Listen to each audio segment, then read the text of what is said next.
Хайрле Кен. Приветствуем вас всех. Сегодня мы запускаем второй сезон интеллектуального татарского клуба «Татарский квадрат».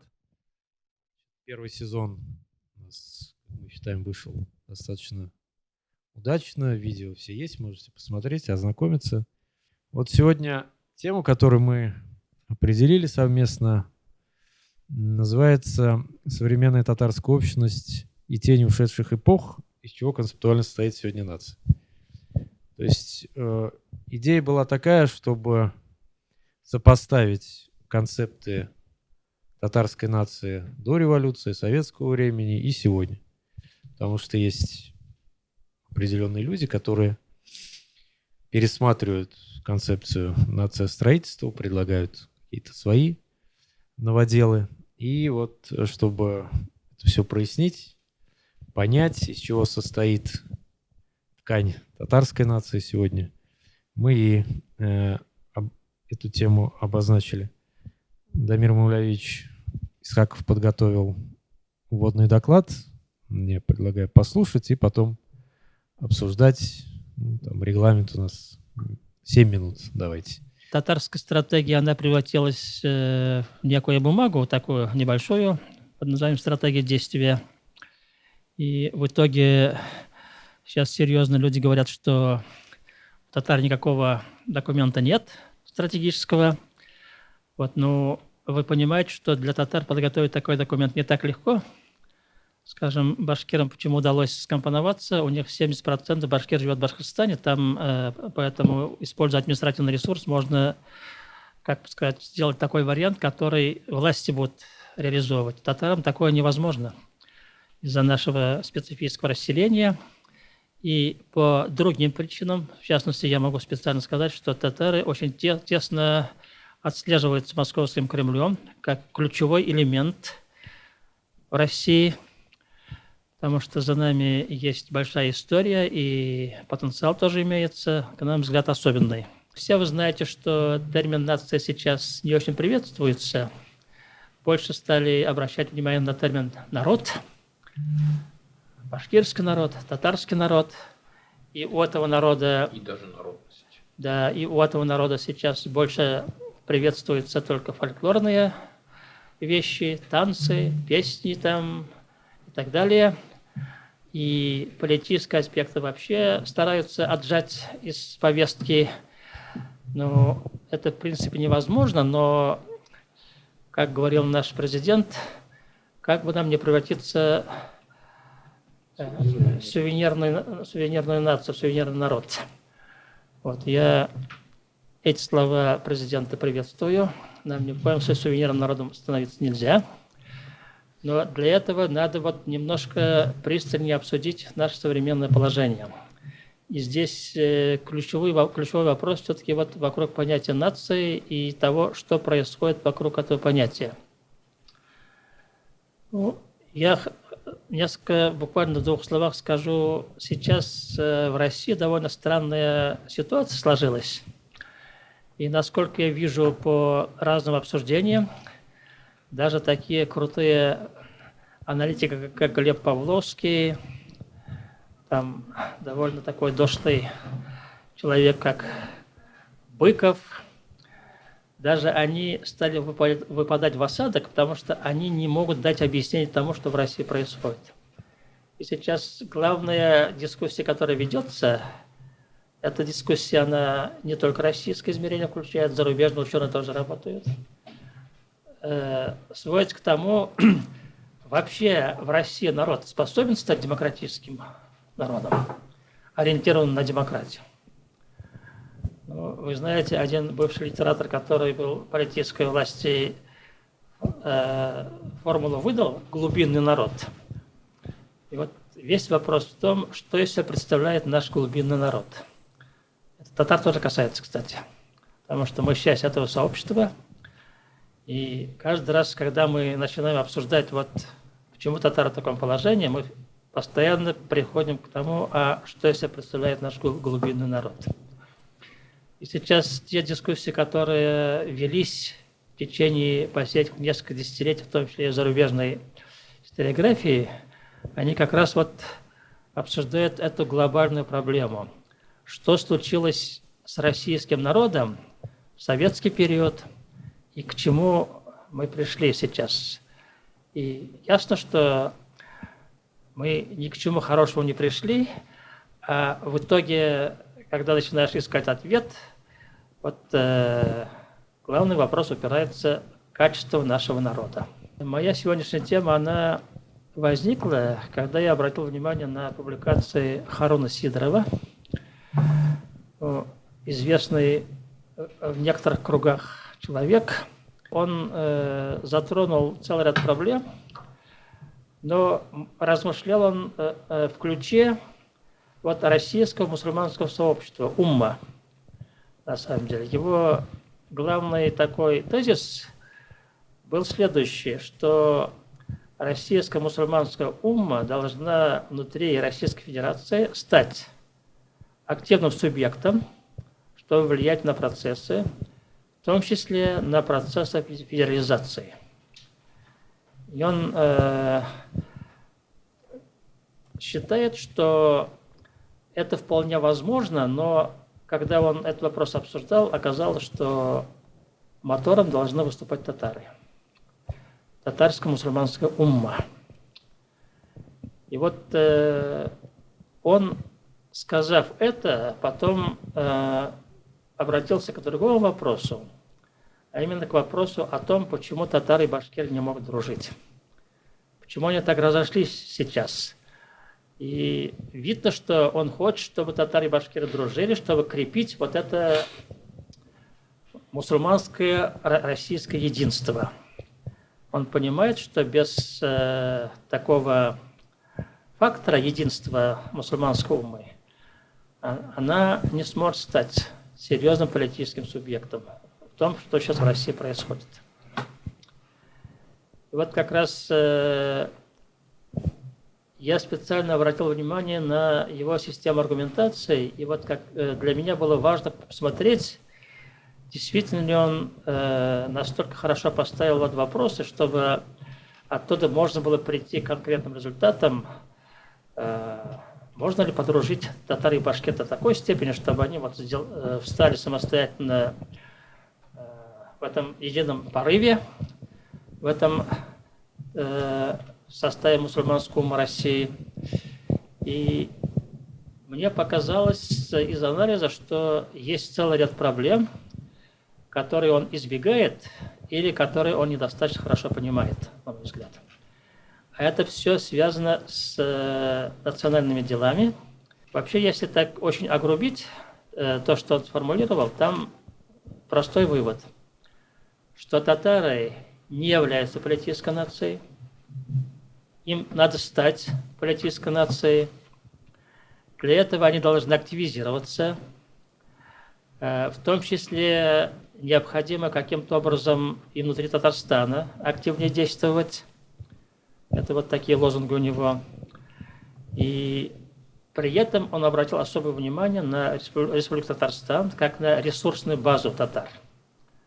Мол, опираясь на Татарстан, татары вот могли бы как-то стать политической силой. Но, видимо, имел в виду и экономический вес Татарстана, и вообще татарскую элиту.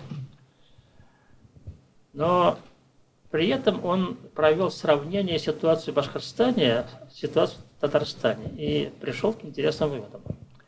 Вот согласно его анализу, в Башкортостане политическая ситуация значительно более мобильная, чем в Татарстане. В Татарстане, он, конечно, прямо не сказал, ситуация застывшая какая-то. И у нас не видно, чтобы какие-то оппозиционные силы действовали. У нас только правящая политическая элита реально действует. Оппозиционеров практически не осталось. Оставшиеся ждут судебного процесса. А вот в Башкортостане, он говорит, есть движение. Ну, там, во всяком случае, есть такие группы, которые хотят создать республиканское объединение, патриотической силы. Там И были, конечно, и крутые этнонационалисты в виде организации «Башкирт», но пока не запрещены. Но, тем не менее, вот там какое-то движение он обнаруживает и очень удивляется, почему вот при таком раскладе Башкортостан более активен, а Татарстан нет. Значит, в Татарстане мертвая зона, и непонятно, как из этой ситуации выйти. И на самом деле, анализируя этот вопрос, он вот пришел к интересному выводу, на который стоит обратить внимание, что в Башкортостане объявилась группа политтехнологов, идеологов, которые смогли для нынешней власти Башкортостана построить определенные идеологемы, создать. И эти идеи их были взяты на вооружение башкортостанской элитой и, более того, вошли в стратегию башкирского народа. Ну, на самом деле, идей было не так много, но они были, да. Однако в основе что лежит в Башкортостане? В основе лежит отказ от политического национализма в Башкортостане. Вот эти политтехнологи, которые нам знакомы, они решили скрестить традиционализм вплоть до поиска родов, родословных линеджей, и на этой основе выстраивать неполитизированный башкирский этнос, причем в упряжке с правящей элитой Башкортостана современной. Вот что интересно. Если вы посмотрите стратегию развития башкирского народа, там вы увидите, все их идеи взяты на вооружение вот в этой стратегии. То есть это официальная позиция. И действительно, если сравнить в этом плане татар и башкир, у нас ничего такого не проклюнулось. У нас то, что называется стратегией деятельности или действия, это всего лишь манифест, за которым мало что есть. Но, тем не менее, некоторые различия между нами имеются. В реальности в Башкортостане никакой демократии нет, а есть только противоборство ушедшей уже элитой, часть элиты с той группировкой, которая была спущена из Москвы в Башкортостан. Это создает некоторую видимость демократии, но реально там демократии нет. И поэтому то, что там происходит в области нациостроительства, это на самом деле реализация некоторой государственной политики. Я думаю, что в дальнейшем там вот это, скажем, госнационализм будет процветать во главе с Хабировым, который отчетливо встал вот на эту позицию, и там конкретная деятельность то же самое показывает нам. Но в Татарстане такого варианта нет. И я думаю, что наше такое положение отчасти связано с предшествующим периодом нашего развития. Если кто еще не забыл, была у нас во главе с идеологическим работником Хакимовым разработана в свое время такая идеологема, что мы будем строить татарстанизм. У нас вот как единое национальное сообщество была такая идея выдвинута. Конечно, на каком-то этапе, может быть, это было важно, и можем вот таким путем идти, но я просто напоминаю, что даже в период, когда такая идея была в цветущем состоянии, она на самом деле многие вопросы не решила, и нерешенные вопросы у нас потом вылезли. Когда уже Хакимов ушел, и Шаймиев ушел, мы это видели на многих примерах. Ну вот последний пример – это решение языковой ситуации. Это на самом деле очень серьезный вопрос. И как-то идеология татарстанизма не сработала. С этой точки зрения в Башкортостане тоже есть очень серьезные вопросы, как раз языкового плана. Серьезный кризис, который возник между Татарстаном и Башкортостаном, между татарами и башкирами, он связан с попыткой на северо-западе Башкортостана создать новую языковую зону и объявить эту зону принадлежащей башкирскому этносу.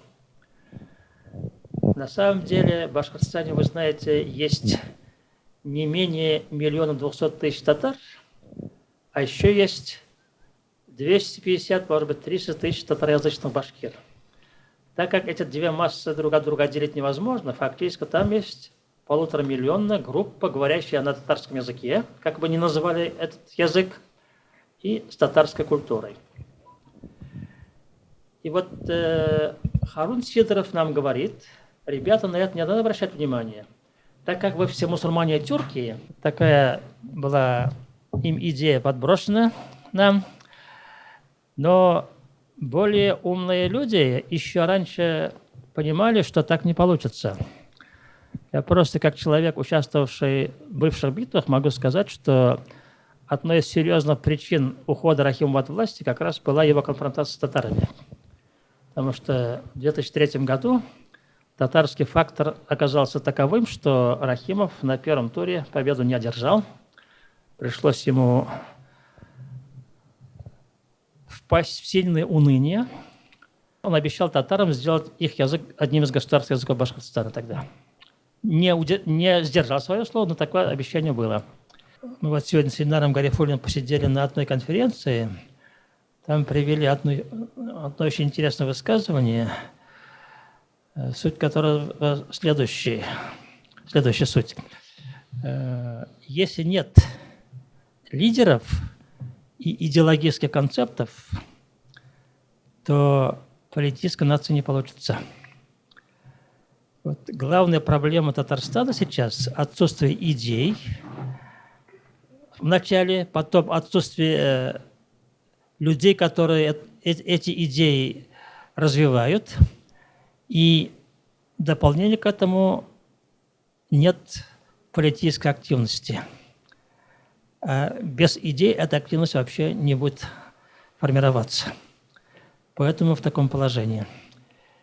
Я очень сильно беспокоюсь за Татарстан, потому что и за татар тоже, потому что никто не знает, вот вся московская либеральная тусовка показывает, они ничего не могут сказать о ближайших перспективах России. И мы в этих рамках живем, и как бы если дела будут затягиваться, и мы до 30-х годов окажемся в таком сообществе, мы в очень плохом состоянии можем оказаться. Дамир Мулявич, немножко получился такой политологический обзор с вкраплениями татарстанско-башкортостанских отношений. Я предлагаю все-таки вот вернуться к нашей магистральной теме. Что сегодня формирует татарскую нацию? Потому что есть очень много вопросов, которые татарским сообществом интеллектуальным не решены. То есть может ли быть татарином человек, который не знает татарского языка, например? Может ли быть татарином, который генетически не татарин? То есть эти вопросы возникают в среде татарской молодежи. Например, в Индии этот вопрос решили, там есть концепция хиндутва, индусскости, достаточно ясно прописанная, что там индус – это человек, который, значит, является по вероисповеданию индуистом, там знает один из санскритских языков, и так далее, и так далее. То есть набор вот этих вот необходимых элементов, которые, как они считают, и формируют, собственно говоря, индус. Вот. У нас сейчас достаточно размытое представление о татарах, потому что, собственно говоря, мы находимся не просто на сломе цивилизационных эпох, но и на сломе режимов, так сказать, хозяйствования, что ли. Потому что большая часть татар сейчас проживает в городе, и формируется особая структура внутренняя и внешняя, взаимоотношения с миром совсем другие, чем у представителей старшего поколения, соответственно, мировоззренческие установки тоже меняются. И вот этот вот слом, который мы сейчас наблюдаем, он во многом провоцирует и проецирует ассимиляционный процесс, потому что некого скрепляющего механизма нет. То есть якорь в лице Татарстана, который как бы всех держит пока он сильный, но никто не знает, как вы правильно сказали, что будет завтра с Татарстаном, и поэтому вот эта вот матричная система, она может перестать выполнять свою основную функцию. То есть институты этнической интеграции у нас, на мой взгляд, сейчас не очень сильно, помимо Республики Татарстан. Всемирный конгресс татар. Но, к сожалению, информационное общество, постиндустриальное общество, в котором мы сейчас живем, оно строится сейчас немножко по другим параметрам. А существующие институции татарского сообщества, они еще работают и как бы действуют, исходя из принципов 20 века, по сути говоря. Это мы наглядно увидели во время пандемии, когда пришлось отказаться от массовых мероприятий, сабантуев, концертов и так далее. Оказалось, что предложить-то нам нечего, по сути говоря. Татары, как правильно сегодня сказал Марат Вазыкович, оказались в такой фольклорной зависимости, что ли. И когда эту фольклорную подпорку убрали, оказалось, что ничего нет. Очевидно, что мы сейчас стоим на пороге чего-то нового, но оно пока не выражено, оно пока не проговорено, что это такое. И вот этот вот поиск новой этнической интеграционной платформы, я думаю, будет назревать, и как-то надо на этот вызов ответить. Рахмат. Когда смотришь по телевизору, допустим, по центральным каналам, несколько группировок каждый вечер, какие-то часто не очень адекватные мнения, мысли высказывают, совершенно иногда незаконные, но высказывают. Но потом действуют десятки институтов, фондов, и уже фигуры аналитиков выставлены с разных сторон. Уже есть имиджевые фигуры даже. Вот такой, вот этот правый, вот этот левый, вот этот националист, вот этот западник. А у нас кто? У татар кто? За что? И у нас Конгресс татар спрашивают у нас или не спрашивают, куда нам идти, татарам? Вот простой народ может спросить, куда нам идти, а не татары могут спросить, а что вы, собственно, хотите? Вы недовольны? У вас республика есть, самих немало, огромное количество. В Казани 500 000, в Татарстане более 2 миллионов. Что вам еще нужно? И по России есть. Поэтому мы толком ведь не объяснили, что нужно татарам, а что не нужно. И ждать, что какие-то административные начальники или какие-то избранные, или какие-то престижные фигуры, артисты, телевизионные какие-то узнаваемые певцы, вряд ли это сделают. Митимир Шарифович Шаймиев, когда я ему передал вот этот сборник «На пути к стратегии», вот так получилось, он посмотрел с интересом, он говорит, а почему квадрат? Интересный вопрос задал. Я был не готов, я сходу сказал, по количеству первых учредителей. Фамилию он не спрашивал, он стал довольный и остался. Могу сказать, конечно, должен сказать о башкирах.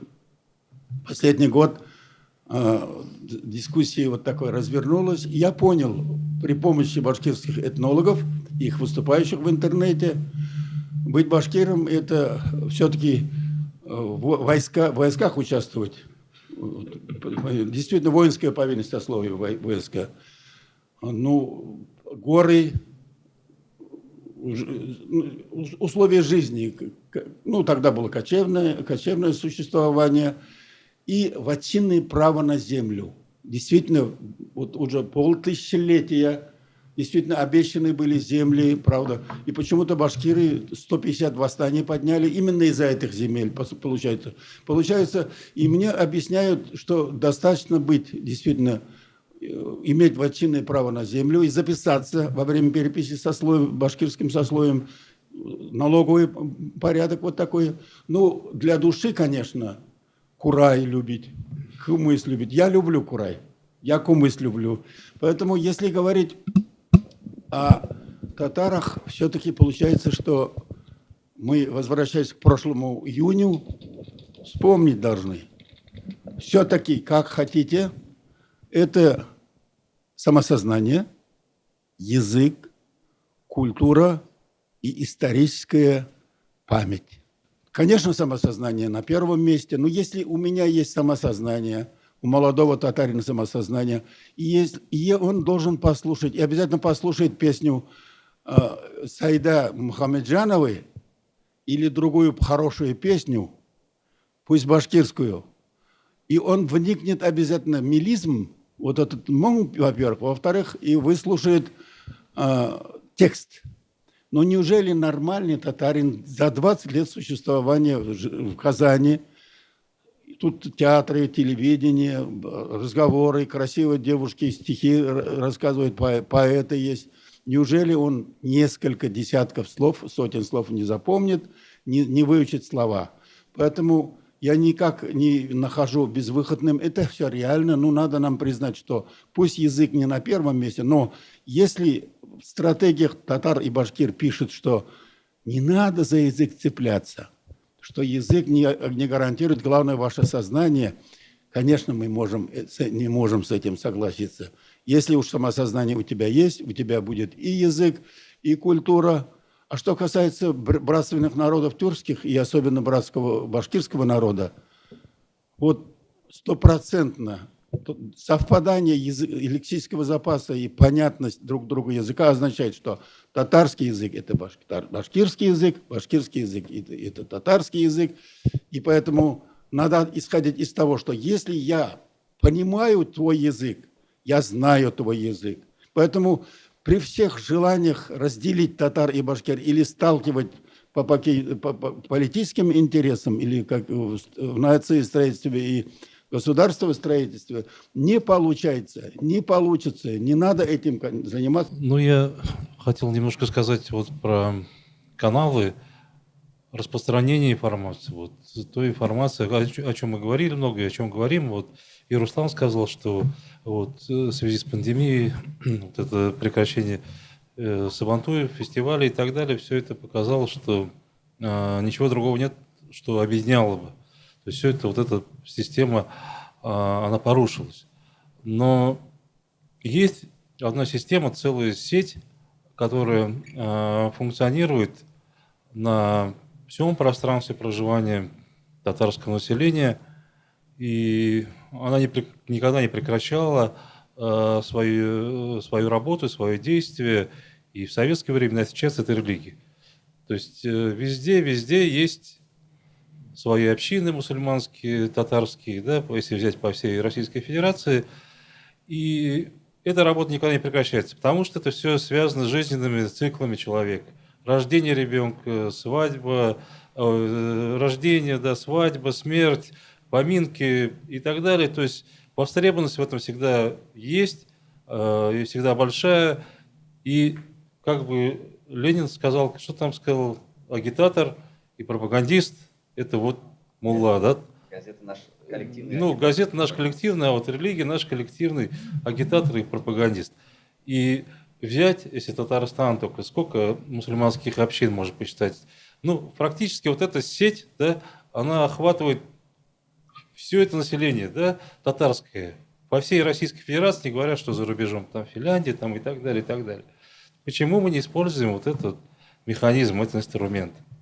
И он, в принципе, на самом деле прекрасно работал в советское время, когда вот эта вся религиозная структура, все эти религиозные институты, в принципе, находились в руках в основном татар. Да, если возьмем европейскую часть Советского Союза, и все проповеди шли на татарском языке и в Москве, и в других, и в Ленинграде, и в других городах. И это шло же воспитание все равно. То есть то, что мы что-то сохранили в советское время, язык и так далее, это благодаря тем муллам, которым сейчас смеются и говорят, что мачта в Руси разговаривать нельзя и так далее. То есть вот благодаря им все равно что-то сохранилось. И это важный канал еще почему? Здесь надо сказать еще, наверное, я тоже об этом и говорил, что у нас нет духовных лидеров, да, типа Махатма Ганди, который объединил всю нацию. И, не знаю, может быть, и не будет. Наверное, татары слишком по-другому устроены, другой менталитет. С одной стороны, очень образованные, с другой стороны, немножко хитрые, да, то есть не доверяют. Надо пощупать своими руками товар, а потом уже только, вот, может, поверить, уже купить этот товар. Ну, это более практичные, что ли, можно сказать. Это нормально. Все равно есть какие-то общие характеристики, свойственные нации общие. Вот. Нет у нас пока духовного лидера, но вот эти люди, вот, религиозные деятели, это инструмент, которым доверяет. То есть человек, татарин, пусть обрусевший, пусть, я не знаю, там из смешанной семьи, он готов слушать, он отключает вот этот критический, как вот у научных работников бывает, да, то есть это вот критический разум, да, мышление включает сначала, чтобы слушать через критику сформировать. То есть это как бы открыто, они, когда собираются на эти маджлисы, они отключают вот это критическое мышление. Они готовы воспринимать любую чушь, даже которую там несут эти некоторые неграмотные имамы, муллы. И они все это воспринимают, напрямую к ним идет. Потому что это связано с жизненными циклами человека. И фактически вот эти муллы, имамы, они жрецы, да? То есть они исполняют, повторяют вот эти все языческие давние обряды и полностью доверяют им.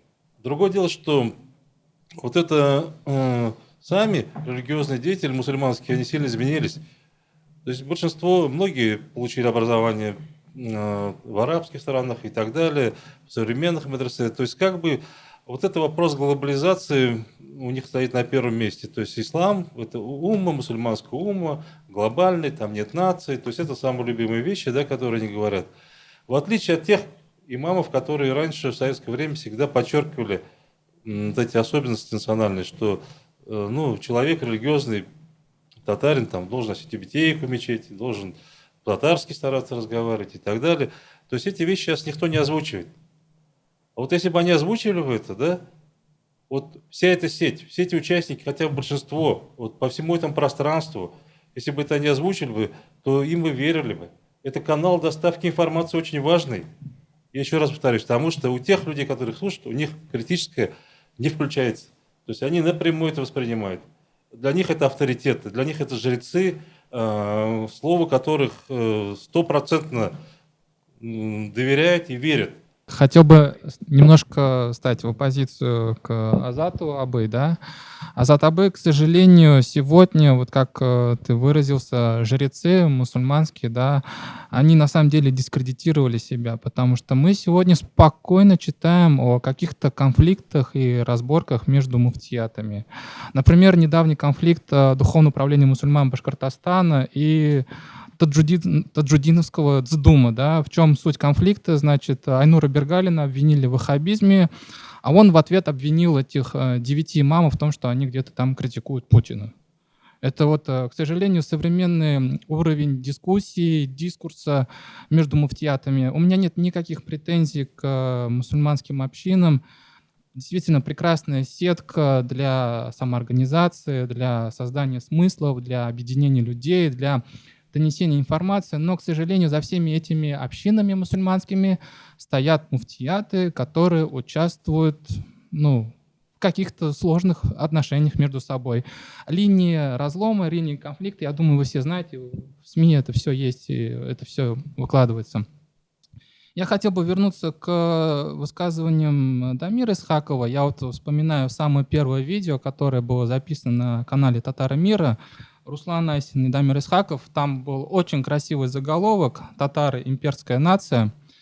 Большинство аудитории, к сожалению, поняло этот заголовок в плане идеологии, хотя очевидно, что Дамир Абы имел в виду все-таки хронологическое значение, а именно то, что татары как нация сформировались во время Российской империи. И я вот, рассуждая над этим, думаю, вот если так подумать, то татарская нация сформировалась в Российской империи, но в Российской империи не было ни Татарстана, ни Башкортостана. То есть, благодаря чему тогда татары-то кристаллизовались в нацию? Вот у меня такой вопрос. И отсюда я задаюсь вопросом, и в то же время сомнением, а не чрезмерно ли мы переоцениваем значимость Татарстана как такой важной точки сборки для татар России вообще? Потому что как дела, например, у татар Пензы? Чем живут татары Сибири? Что мы знаем сейчас о татарах Астрахани? На мой взгляд, вот мы все возвращаемся к вот этому тезису «татары – дисперсная нация», но понятие «дисперсная нация», оно как бы фиксирует, вот это снимок, а что в процессе. И я думаю, здесь, наверное, мы не дорабатываем в том плане, что все-таки татары — это сетевая нация. Сетевая нация, где должны быть свои какие-то узловые точки в виде татарских сообществ, татарских общин, мусульманских общин, которые тоже могут интегрироваться. И поэтому вот нам нужно думать о качестве коммуникации между вот этими татарскими узловыми точками татарской нации дисперсной. Если, возвращаясь к определениям, все-таки какая татары нация, я бы сказал бы так, что татары все-таки это, наверное, должна быть сетевая нация в современном мире. И, ну, действительно ли мы, не переоценивали мы значимость Татарстана для татарской нации? Все-таки же система была у нас дореволюционная, система Махалей. Тут вот когда Ильнур сказал по поводу коммуникации, собственно говоря, и Кант, и Хайдеггер говорили, что политическое возникает на основе коммуникации общения. То есть это вопрос о том, являемся ли мы политической нацией. Если мы сможем выстроить коммуникацию на всех уровнях, тогда мы будем политической нацией. Второй момент о сообществах, очень правильный вопрос, я считаю. То есть у нас есть для этого ресурсы и потенциал внутренний, потому что из-за того, что мы проживаем везде и понемногу, у нас нет другого пути. То есть мы не как башкиры, там компактно живем. Поэтому вот на основе этого, если мы укрепим эти коммуникационные связи, и будет выкристаллизовываться политическая сфера. Она не связана только борьбой за власть. Политическая сфера более широкая. Постепенно приближаемся не к тому дискуссионному моменту, да, уже начали между собой немного оппонировать, и это интересно.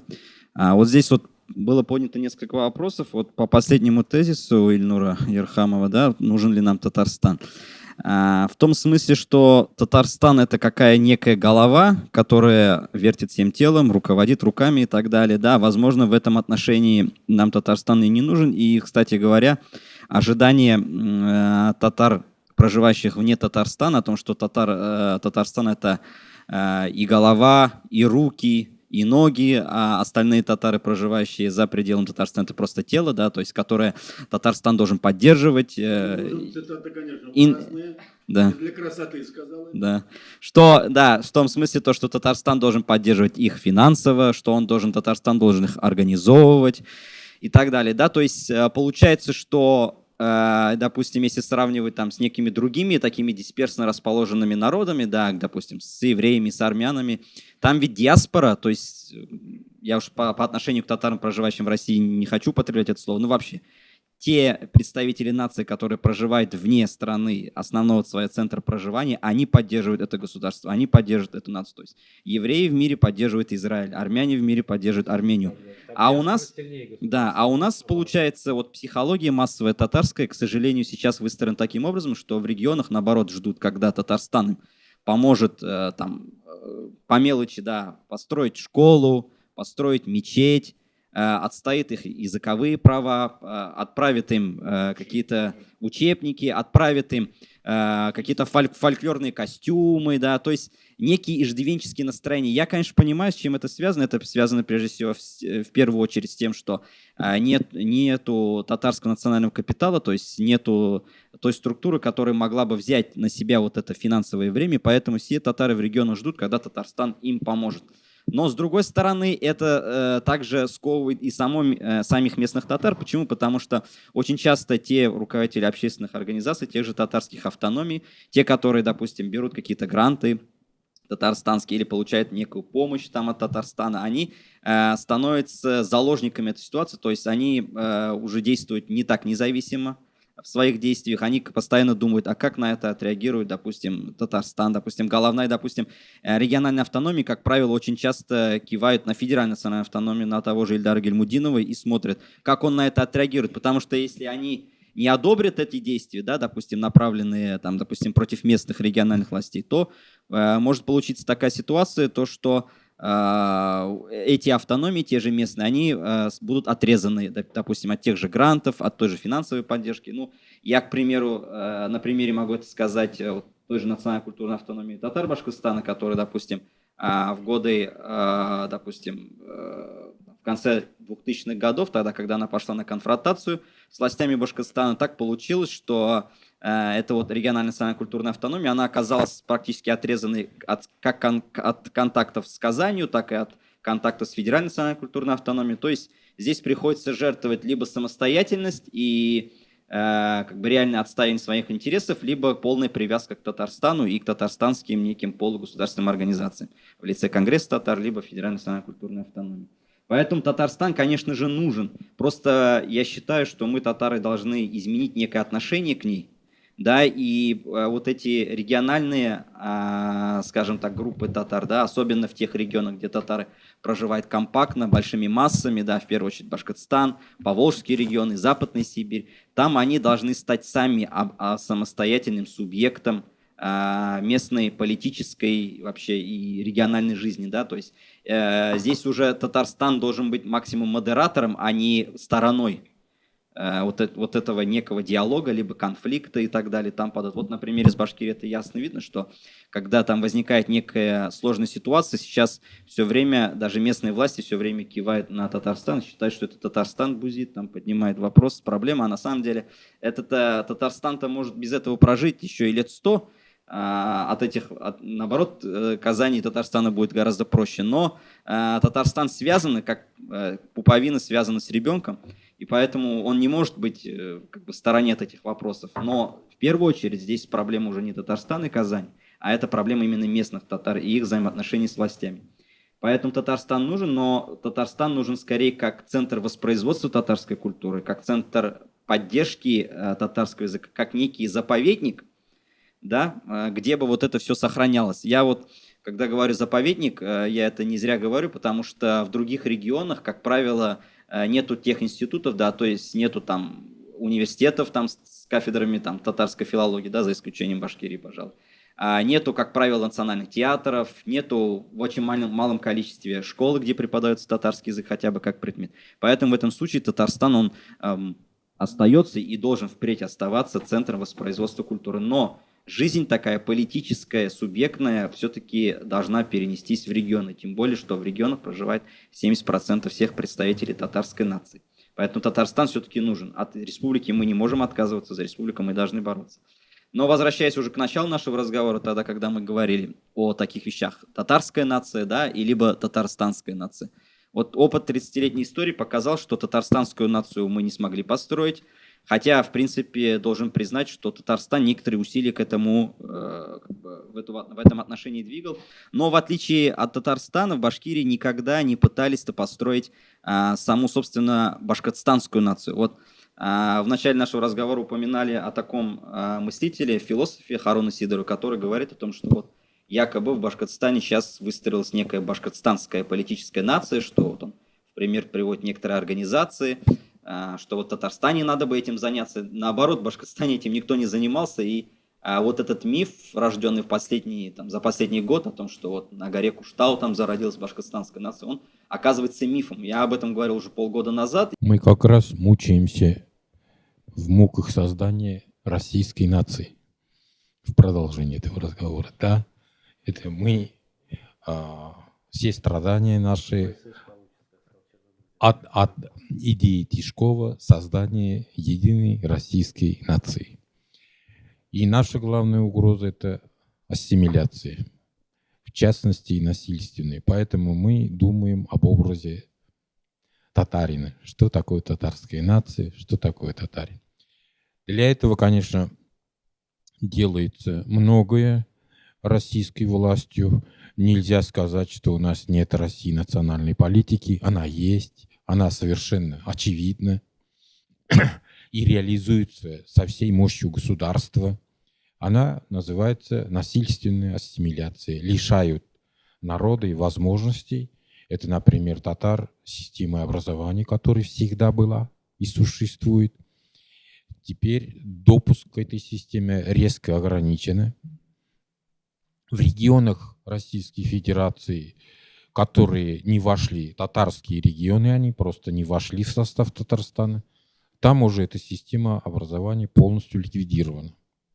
В Татарстане какие-то есть еще инерционные существующие системы, но Система подготовки кадров уже разрушена. Кадры для системы образования не готовятся педагогические. Даже для дошкольников, не только для школы.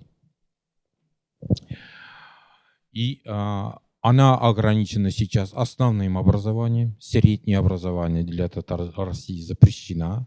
И вот в этих условиях как же сохраниться как народ, как нация? Для этого, естественно, надо образ татарина как-то формировать. Какой он образ? И этот образ тоже России формируется очень активно. Это какой образ? Это крестьянин, это деревенский житель в одежде XVIII века. Ну, кто такие деятели культуры татар? Это артисты, журналисты, то есть лицедеи и сплетники. Это уровень культуры татар. Туда не относятся ученые, туда не относятся врачи, туда не относятся экономисты, крупные государственные деятели, туда не относятся директора заводов, директора банков. Мы к ним вообще не обращаемся. А что такая татарская культура? Это сабантуй и эчпочмак. Вот ты эчпочмак сварил, и ты татарин. Или его продал. А кто люди, которые творят науку, творят историю, творят, открывают научные достижения, они не татары. Мы их не пропагандируем. Что такое российская культура, к примеру? Это физик Там, это Лившиц, это крупные русские ученые. Или, например, там танцоры, или там деятели спорта. Они какой бы нации не были, они русские деятели культуры и науки. А мы своих не признаем. У нас нет физика Сюняева, он не татарин. Нет там... Да, его даже не слушают. Вот он на конгрессе чуть не плачет. Говорит, в университете должен быть татарский язык. Никакой реакции. Ни у кого. Например, вот последнее я вам скажу. Все изобретатели от ковида вакцины, они татары. Всех трех разработчики. Их показывал Первый канал, но ТНВ туда не поехал, не разрекламировал. Для татар их не существует. На уровне 2010 года по переписи 70% татар проживало в городе. 25% из них с высшим образованием, средним это. А в Москве и Ленинграде 38% татар с высшим образованием. В Татарстане 28% с высшим образованием. Вот такие татары. Они никакие не сельские работники. Они никакие вот этих самых как сказать, ряженые. Ряженых среди татар нет. Их только как африканцев показывают иногда, вот ряженых татар. Вот они по телевидению покажут. Или когда кого-то надо встречать, 2-3 девочек выведут. А так-то таких нет реально. Реальные татары абсолютно другие. Это европейский народ. На совершенном уровне, на современном уровне, конкурентный народ. Вот ведь кого надо пропагандировать, и такой образ надо формировать.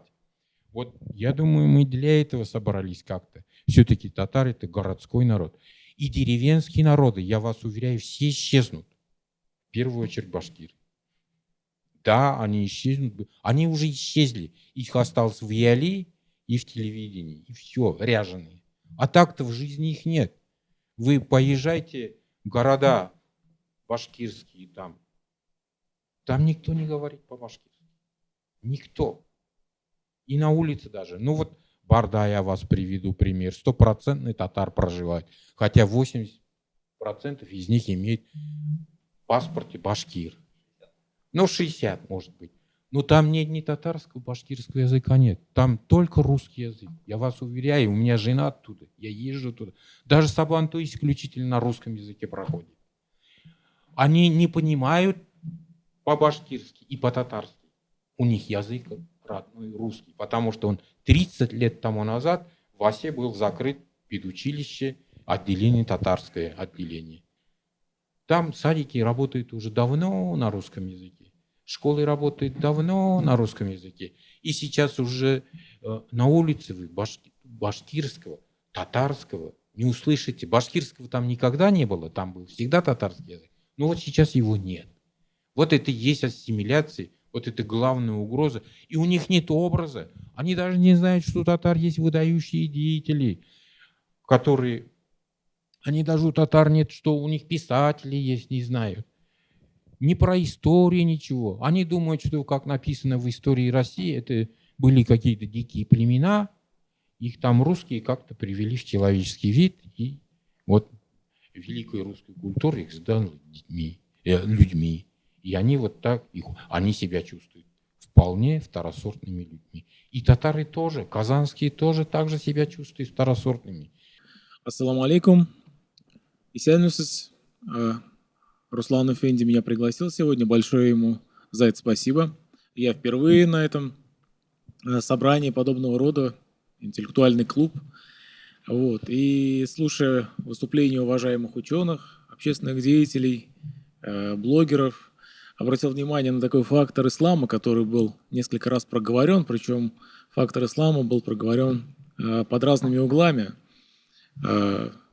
Вообще, каким-то образом, вообще мусульманин был показан, вот Азат бы сказал, да, неким человеком, который вообще отключает свое критическое мышление. С другой стороны, битва муфтиев, эти бессмертные наши муфтии, которые воюют там опять вот в этом бессмертном Башкортостане. Где вы видели мусульман, которых отключается критическое мышление? Это на самом деле довольно странный фактор, потому что всем известно, что в Коране как раз-таки постоянно идет апелляция к разуму. То есть человек, слушающий проповедь, именно должен воспринимать это своим разумом. И это более 200 раз, если я не ошибаюсь, в Коране апелляция именно к человеческому вот этому критическому мышлению. Как это? Что это? Что это такое? Опять же, имамов почему-то выставили некими такими пропагандистами каких-то неких национальных идей. Хотя я всегда стою на том, что вообще исламское и национальное – это вещи довольно-таки во многих моментах, которые разнятся. И здесь мы встаем перед вопросом такого принципиального плана на самом деле. А что первично, наше национальное или наше религиозное, да? Потому что если мы говорим, что национальное, то мы не вполне религиозные люди, то мы не вполне мусульмане, там, да, если мы говорим как о татарской нации, как об исламской нации. И если мы ставим эту нацию впереди, скажем, да, ислама. И здесь встает на самом деле довольно серьезный вопрос, вообще, насколько мы должны сегодня ставить нацию во главе угла самоопределения человека. Потому что нация состоит, собственно говоря, из людей, которые эту нацию и формируют. И если мы сегодня считаем именно так, что нация – это вот самое главное, да, что для современного татарина должно быть главным, то мы на самом деле часто можем столкнуться с такими серьезными проблемами внутреннего характера, внутренними противоречиями.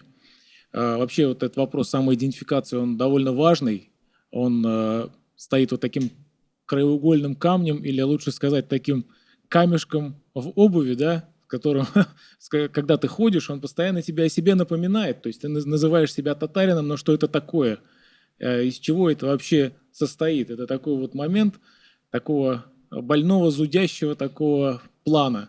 И даже на сегодняшнем нашем собрании, уважаемые представители татарского народа здесь присутствуют, мы так и не смогли сформировать, да, какого-то конкретного образа. Мы сказали, что не является татарин, как мы не хотим видеть татарина. Это, в принципе, такой момент тоже важный. Я все же считаю, что главное для татарина сегодня – это не ставить во главу угла свою нацию. Как бы парадоксально и не, так скажем, абсурдно это не звучало. Там по той простой причине я приведу несколько примеров. Например, могу сказать, что это даст возможность татарам реализовать себя в полной форме, скажем, в плане искусства.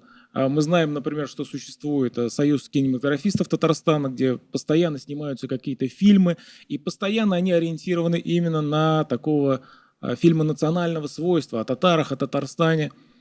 И каким-то удивительным чудом нет такого фильма, который бы действительно мы могли показать нашим не татарам, а друзьям, и которым бы сказать, вот это кино. И по той простой причине, что это все, опять же, инкорпорировано в государственную структуру, опять же, деньги дает государство, опять же, говорит, делайте кино о татарах, а ничего не получается. И когда... Нет, дело на самом деле не в количестве денег. Это, возможно, как раз-таки тот самый фактор, когда деньги абсолютно не играют никакой роли. Здесь дело в том, что мы, как татары, слишком, опять же, гоним эту телегу впереди себя. А стоило бы, возможно, просто подойти к вопросу иначе, снять какой-то невысокобюджетный фильм, камерный, отстраненный от татар тем, чтобы там не было ни одной тюбетейки, и показать, проявить себя на общей волне татарского кино вне некого такого татарского контекста, когда это кино сформируется, а действительно татарское кино станет интересным, в том смысле, что у нас должно появиться некое собственное лицо, и это собственное лицо не должно быть именно обладать такой этничностью, потому что все такие громкие явления, которые связывают, ну, скажем, с итальянским неореализмом, да, или там с французской новой волной, они практически никак не увязывали себя там с Робеспьером, там, напрямую, там, условно говоря, или, конечно, там есть Дуччо Муссолини и история с фашизмом, да, в неореализме, но это, скажем, немножко другая история, это то, от чего они старались отойти, оттолкнуться, то, что они старались преодолеть. И в этом смысле я считаю, что у татар появляется огромное пространство для деятельности и самореализации. Когда мы не ставим во главу угла свою национальность. Кстати говоря, я сразу же хочу оговориться, я ни в коем случае не говорю о том, чтобы мы перестали изучать нашу историю, читать наших татарских авторов или еще как-то там отстраняться от этого. Нет, эта работа должна вне всякого сомнения вестись. Я говорю о таком ментальном пласте, как восприятие другого. Да? Когда мы сумеем так сегодня взглянуть на вещи, мы осознаем себя, татар, как участником великого глобального проекта исторического. То есть мы расширим себя, увидим себя шире, чем эта территория Татарстана, да, или там постзолотардынского пространства. Мы осознаем себя как участники важного исторического процесса, который существует уже не одну сотню лет и не одну тысячу лет. Мы вдруг осознаем себя как людей, судьба которых важна не только в масштабе нашей короткой жизни и не только в масштабе нашего короткого существования каких-то государств там, и каких-то там этнополитических образований. Нет, именно этот подход позволит нам, татарской нации, реализоваться в полной мере. Именно когда мы перестанем педалировать нашу национальность, национальную идентичность как самое главное. Заканчивая сегодняшнее заседание, я хочу сказать, что, конечно, это было первое заседание, поэтому есть некоторые шероховатости. Мы сейчас должны в некоторой степени опять начать с того, что вот Ремзель прав, на чем мы закончили. Это еще мы вперед сможем двинуться только в дальнейшем. Но есть весьма серьезные вопросы, которых мы сегодня даже не затрагивали. Вот я только один приведу. Здесь много было всяких возгласов, что татары должны выйти за пределы Татарстана, и там как вот сообщество должны действовать. Но смотрите, с чем мы столкнулись в Башкортостане. Башкортостан для татар закрыт полностью. Оказывается, границы субъектов абсолютно непроницаемы. И перед этими границами и татарская политическая элита, и Всемирный конгресс остановились и не знают, что делать дальше. Хотя, согласно законам Татарстана, мы имеем право беспокоиться о татарах, которые живут в других субъектах. Мы же в одном государстве живем. Это вот серьезнейший вопрос, серьезнейший. Это мы должны в дальнейшем обсудить, каким образом мы вот это поле общее сможем создавать. И второй вопрос, который мы еще должны в дальнейшем тоже обсудить, это мы, конечно, делаем очень важное лицо, когда нам говорят, татары, они вот занимают ключевую позицию в тюрко-мусульманском мире России хотя бы. Но это же скорее заявка в наш адрес. Мы же еще не демонстрируем, что мы занимаем такие позиции. Я просто приведу конкретный пример. Когда татарстанский парламент проголосовал в поддержку языковой политики Москвы, я сразу получил на следующий день от казахов массу сообщений, где они сказали: ну, мы от вас не ожидали. И после этого стали звонить татары, живущие в Казахстане, сказали, что их статус сразу снизился в Казахстане после этого. Понимаете, мы не можем демонстрировать того, что мы должны были бы. Об этом тоже в дальнейшем надо будет говорить.